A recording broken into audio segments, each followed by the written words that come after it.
বর্তমান সময়ে civic volunteer এবং আশাকর্মী এবং অন্য ধরনের কর্মীদের বেতন বাড়লেই হবে না। শুধুমাত্র এই দুটো ক্যাটাগরিই নেই, পশ্চিমবঙ্গে অনেক ক্যাটাগরি আছে যেখানে কারোর বেতন বাড়েনি, শুধুমাত্র সিভিক ভলেন্টিয়ার এবং আশাকর্মীদের বেতন বেড়েছে এবং সেখানে বলেছে আশাকর্মীরা 4,000 টাকা ছিল তাদের 5,000 টাকা করে দেওয়া হয়েছে। শুধু শুধু কি আশাকর্মীরাই কাজ করছে, ডিপার্টমেন্টের সমস্ত কর্মীরাও কাজ করছে। তো আজকে ভিডিওটার পুরোটা বিস্তারিত ভাবে দেখবো যে কোন কোন ডিপার্টমেন্টে কাদের কাদের বেতন বাড়েনি এবং কারা কারা বেতন বাড়ানোর জন্য উৎসাহিত রয়েছে এবং সরকার কোনো মতন তাদের দিকে তাকাচ্ছে না। অবশ্যই যদি ভিডিওটা ভালো লাগে, তারা যদি কোনো চাকরি করছে এই সমস্ত চাকরির মধ্যে, তাহলে অবশ্যই শেয়ার করে দিও এবং বন্ধুদের জানাও এবং অবশ্যই নিজের ফেসবুকে শেয়ার করো এই ভিডিও। কমিউনিটি হেলথ অ্যাসিস্ট্যান্ট, যেখানে অঙ্গনারীদের বেতন বাড়িয়ে দিয়েছে আইসিডিএস এর।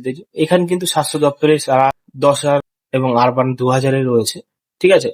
24,000 টাকা বর্তমানে বেতন পাচ্ছে এবং তারা কিন্তু সরকারি মতে কিন্তু রিক্রুটমেন্ট হয়েছে। তারপরে এসবিএসটিসি পরিবহন দপ্তর থেকে, ঠিক আছে, যে সমস্ত সরকারি বাস থাকে তারাও কিন্তু কোন রকম ভাবে তাদের বেতন বাড়েনি। তারপরে হচ্ছে সাইবার ক্রাইম কনসালটেন্ট, এরা কিন্তু সাইবার ক্রাইম থানাতে প্রত্যেক জেলায় থাকে, 25 জন থেকে 30 জন থাকে। বাজেট থেকে কিন্তু কোনো বঞ্চিত নেই তাদের জন্য। WBSTC অফিস স্টাফ, যেটা বলা হচ্ছে অফিস স্টাফ চুক্তিভিত্তিক, বাজেট থেকে বঞ্চিত তারাও। জলসাথী পরিবহন দপ্তর 2019 সালের পর থেকে মাইনে বাড়েনি, সংখ্যা রয়েছে 545 জন। তারপরে গেস্ট টিচার, এখানে প্রায় 780 জন রয়েছে, বেতন এখন পর্যন্ত 15,580 টাকা। এবং পরিবহন কর্মী রয়েছে, মাল্টিপারপাস হেলথ ওয়ার্কার রয়েছে, কনসারভেন্সির কর্মীরা রয়েছেন মানে পৌরসভায়, গেস্ট টিচার রয়েছেন।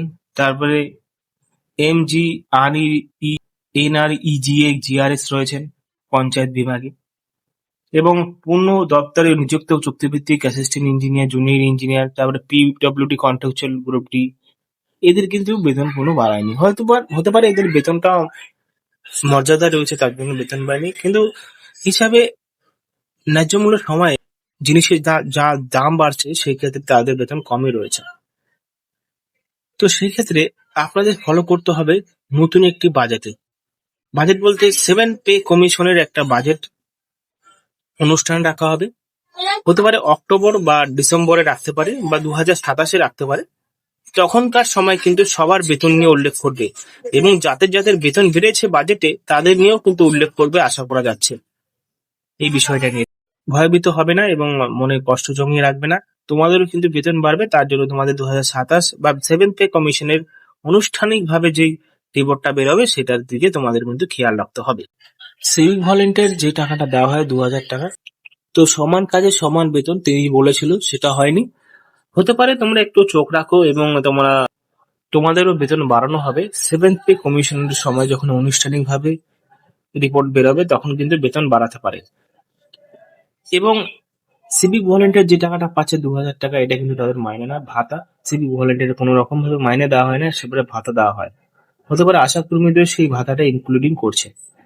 চাকরির সুরক্ষতা নিয়মিতকরণ কারণ নেই, কারণ সেখানে বলছে যে সমস্ত চাকরি যারা করেছেন তারা অন্য সরকারের ক্যাডেট রয়েছেন এবং তাদেরকে নিযুক্ত করা হচ্ছে অন্য সরকারের আন্ডারে এবং সেখানে জল মিশানো আছে, এই ঝাড়াই বাছাই হচ্ছে।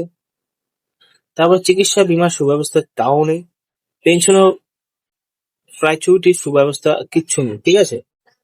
তো সেক্ষেত্রে অবশ্যই এই ডিপার্টমেন্টের এতগুলো যে অপশন রয়েছে দেখতেই পাচ্ছ, এই অপশনগুলোর মধ্যে একটা যদি হয়ে থাকো তাহলে অবশ্যই আমাদের কমেন্ট বক্সে জানিও এবং তোমরা তোমাদের 7 পে কমিশনার কি বলছে আবার আমরা জানতে পারবো বিষয়টা।